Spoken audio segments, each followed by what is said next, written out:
शुभ प्रभात प्यारे बच्चों।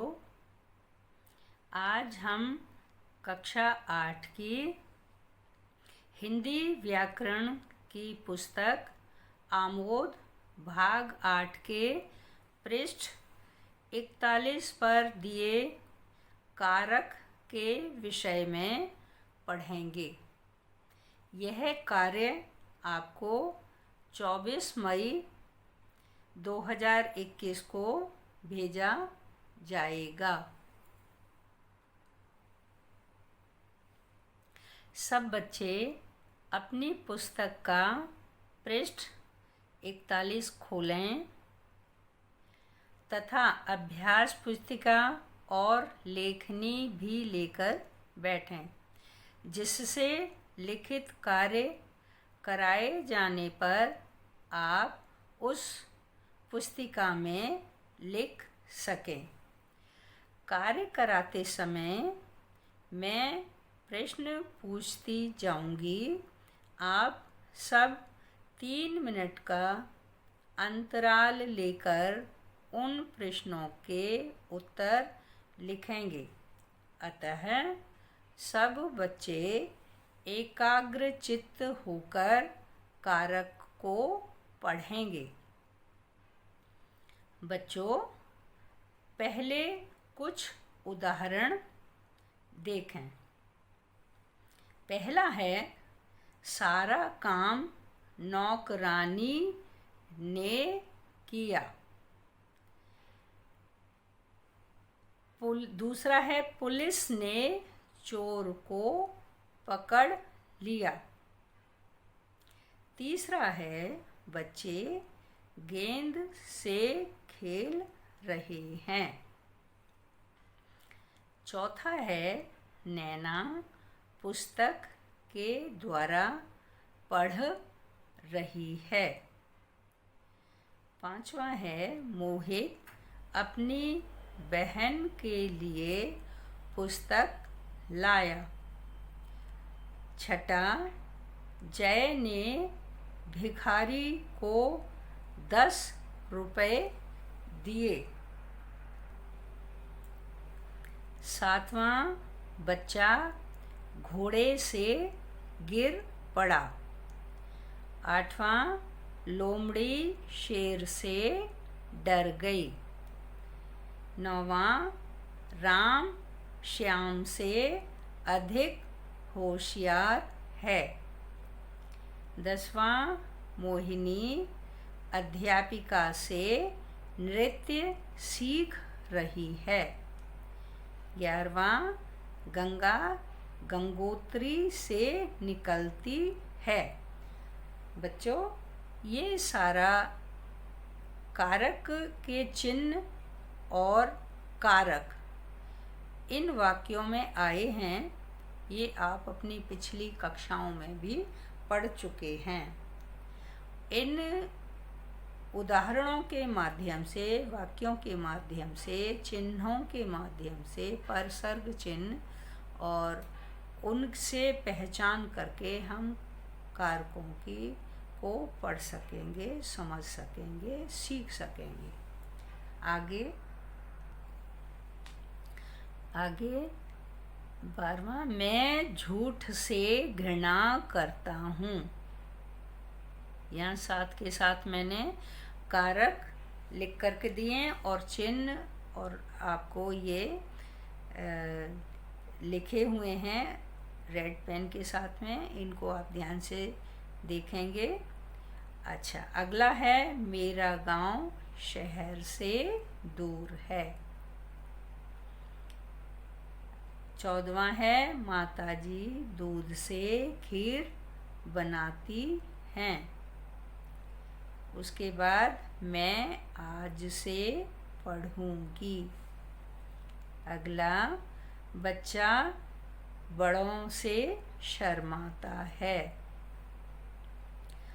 दूसरों से ईर्ष्या द्वेष नहीं रखना चाहिए या करना चाहिए। अगला, राम का भाई आया है, संबंध कारक। इसके बाद, गरिमा के पिताजी चिकित्सक हैं। चिकित्सक डॉक्टर को कहते हैं। उसके बाद विवेक की माताजी अध्यापिका हैं। इसके बाद आप मेरा पेन दे दीजिए। तुम्हारे भाई कहाँ गए हैं? मेरी माताजी आ रही हैं। फिर है बाजार में बहुत भीड़ है। बाजार में अधिकरण कारक। बंदर पेड़ पर बैठा है। उसके बाद प्रशांत भीतर या अंदर बैठा है, अधिकरण कारक। इसके बाद अरे भाई तुम कहाँ जा रहे हो? उसके बाद बालकों चुप बैठो। हे ईश्वर हमारी रक्षा करो। उसके बाद भाइयों और बहनों, देश की उन्नति हमारी उन्नति है। बच्चों, उपर्युक्त वाक्यों में जो रंगीन शब्द लिखे हैं उनके चिन्ह ने, को, से, के द्वारा, को, के लिए, से, का, की, के, रा, री, रे, में, पर, भीतर, अंदर, अरे भाई, बालकों, हे ईश्वर, भाइयों और बहनों, ये पुकारने के संबोधन चिन्ह हैं। यदि इन चिन्हों को वाक्य में से हटा दिया जाए तो वाक्यों का आशय ठीक से समझ में नहीं आएगा। अतः ये सब चिन्ह कारक चिन्ह कहलाते हैं। अब हम कारक की परिभाषा पढ़ेंगे। संज्ञा अथवा सर्वनाम के जिस रूप से उनका संबंध वाक्य के दूसरे शब्दों विशेषकर क्रिया के साथ जाना जाता है उसे व्याकरण में कारक के नाम से जाना जाता है। हिंदी में कारकों की संख्या 8 है। कौन कौन से हैं? पहला है कर्ता कारक, दूसरा कर्म कारक, तीसरा करण कारक, चौथा संप्रदान कारक, पांचवा अपादान कारक, छठा संबंध कारक, सातवां अधिकरण कारक, आठवां संबोधन कारक।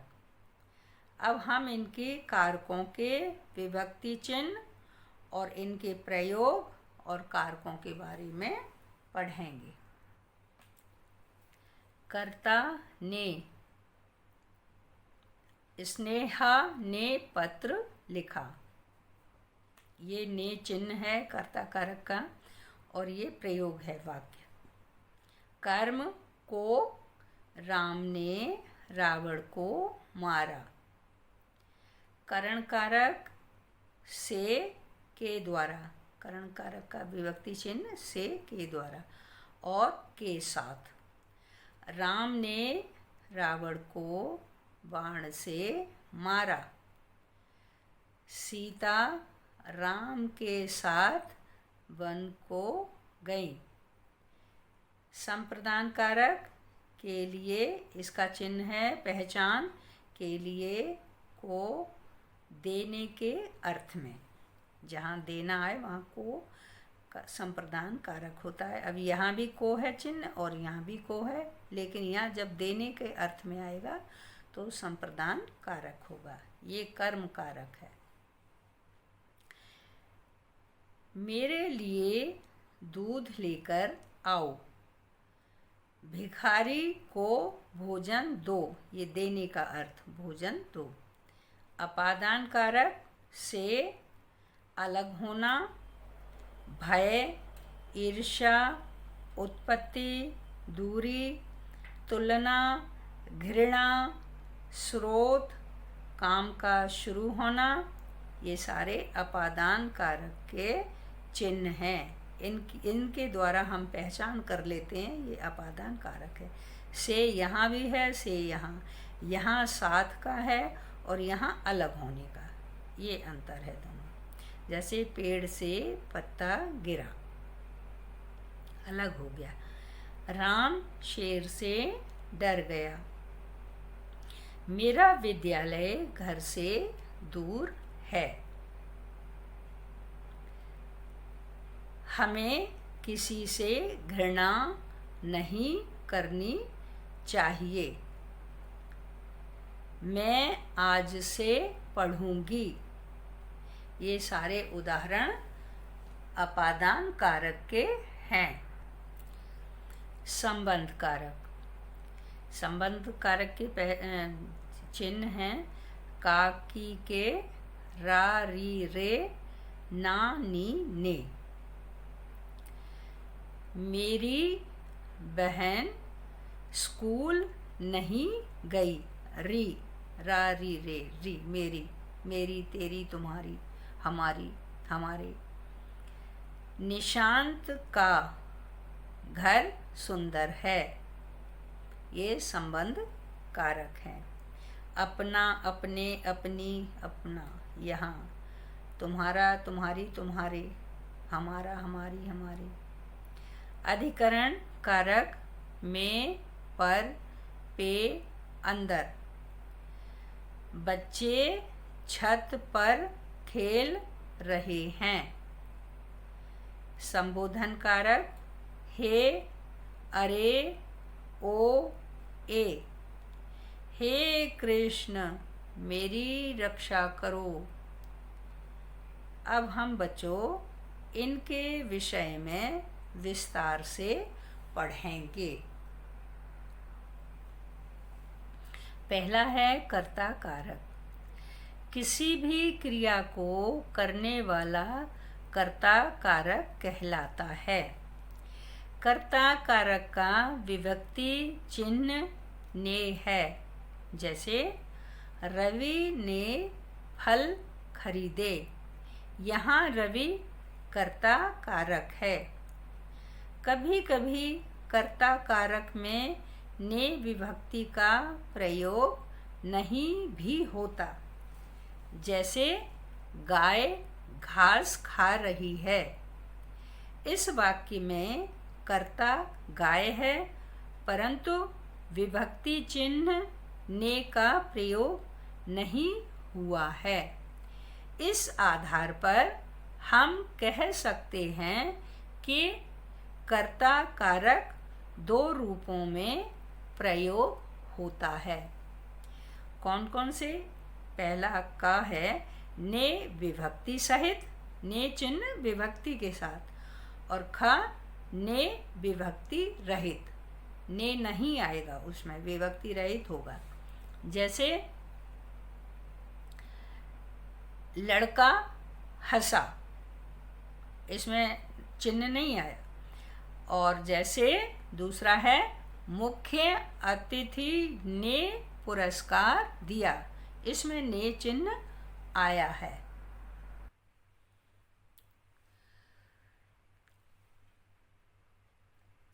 अच्छा, अब है आगे का।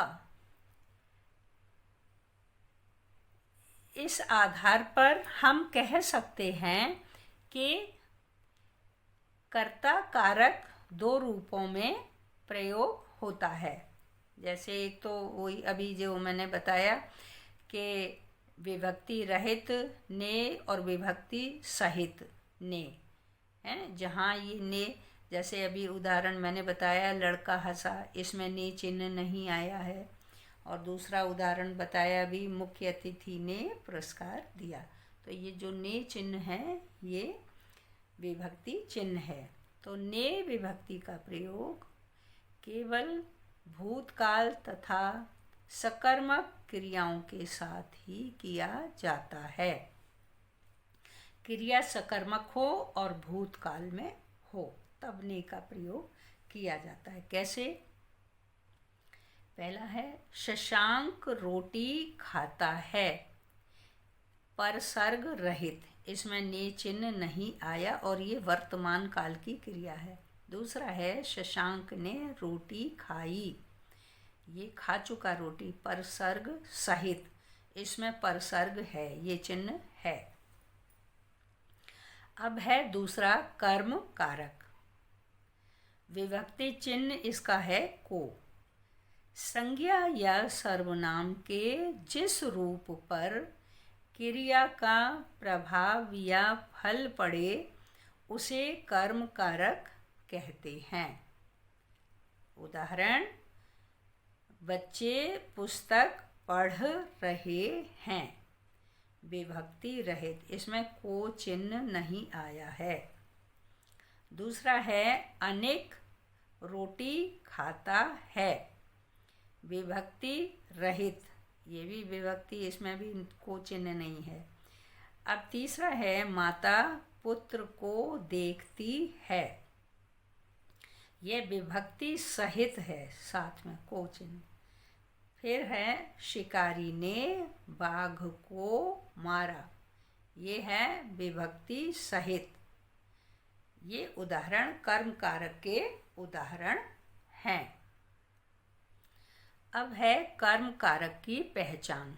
हम कैसे पहचानेंगे? कर्म कारक को पहचानने के लिए वाक्य की क्रिया के साथ क्या, किसे या किसको लगाकर प्रश्न करने पर उत्तर में जो कुछ प्राप्त होता है वह कर्म कारक होता है।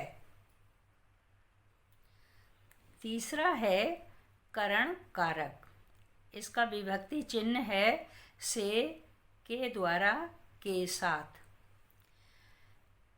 कर्ता अपने कार्य को संपन्न करने के लिए किसी न किसी साधन का प्रयोग अवश्य करता है। कोई भी काम किया जाए तो किसी न किसी वस्तु की, चीज़ की आवश्यकता अवश्य पड़ती है।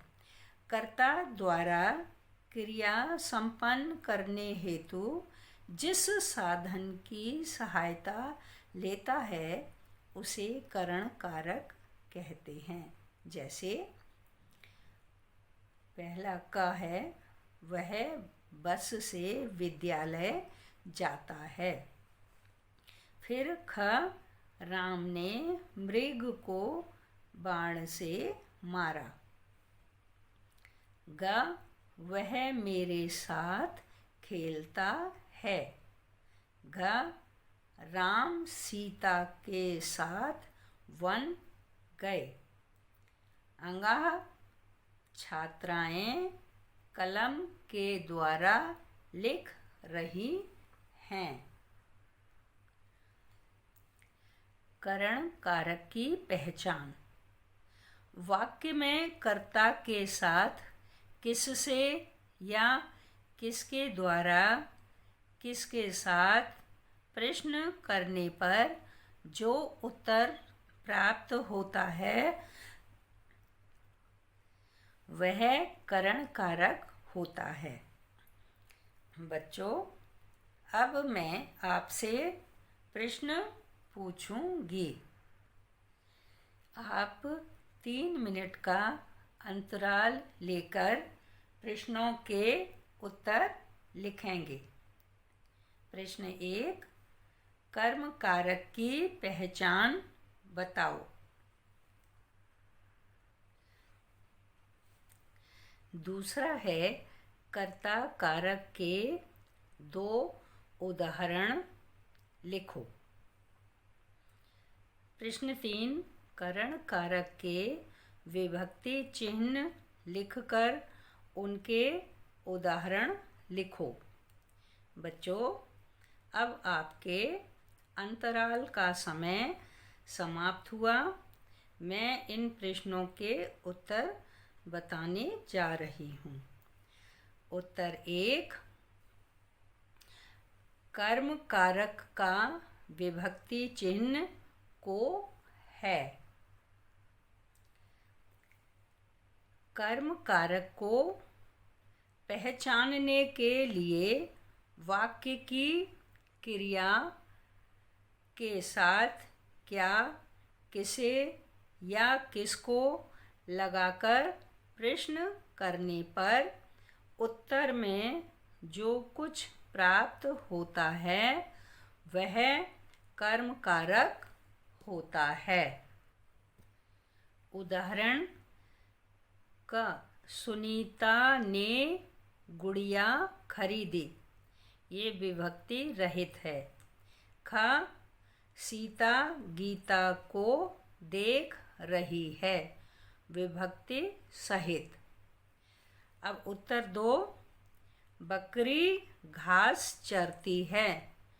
विभक्ति रहित, इसमें कोई चिन्ह नहीं आया है।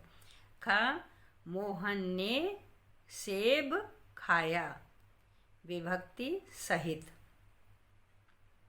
उत्तर 3, करण कारक के विभक्ति चिन्ह से, के द्वारा, के साथ हैं।